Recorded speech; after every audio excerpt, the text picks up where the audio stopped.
Welcome to Girl You Good. I'm Cassandra Pickett, licensed therapist turned clinic coach and speaker, helping high-achieving women lead their personal lives with the same clarity and confidence they bring everywhere else. Quick episodes, real talk, zero fluff.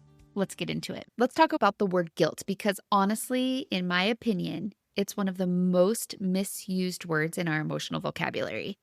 People say, I feel so guilty I can't make it, or I feel so guilty that I did this thing for myself instead of going to this event, or I feel so guilty I said no, or I feel so guilty I think they're mad at me. But here's the thing. Guilt has a very specific job.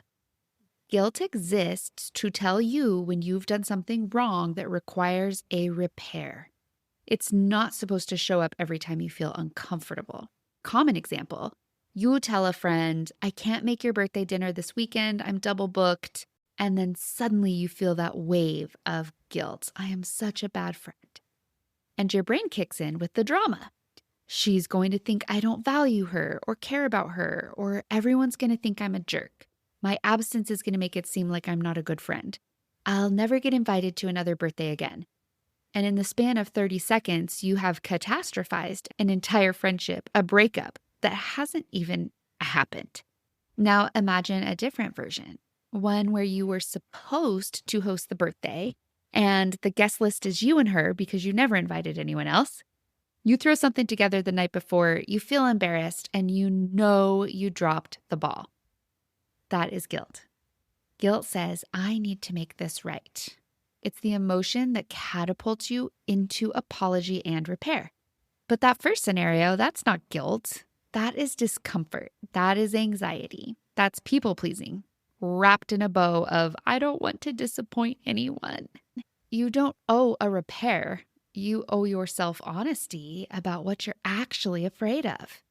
When you misuse the word guilt, you cheat yourself out of clarity. You keep yourself from actually understanding what's going on inside of you.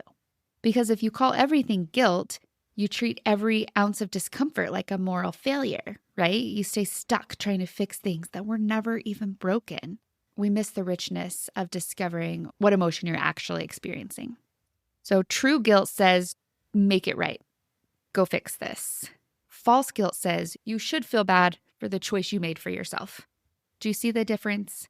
A lot of high-achieving women, especially those who grew up managing other people's emotions, confuse guilt with empathy.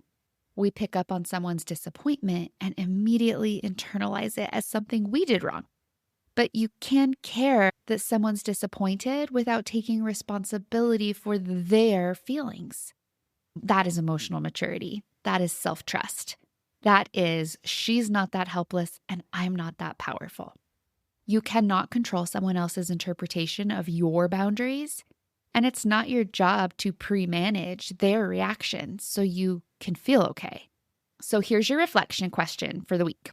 Next time you catch yourself saying, I feel guilty, I want you to pause and ask yourself, do I owe a repair? Or am I just uncomfortable because someone else might not like my choice? If there's no repair to make, that is not guilt. That's actually going to be growth. And growth often feels awkward because it's the first time you're not trying to make everyone else comfortable. You're learning to sit in that space where you still care about people, but you also care about yourself.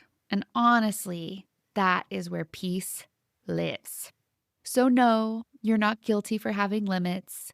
You're not guilty for having something on your calendar before you found out about something else.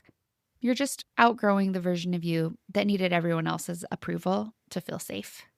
That's not guilt. It's growth. If you're enjoying the podcast, please share it with someone that you think would love it as well. And I'll see you at the next one.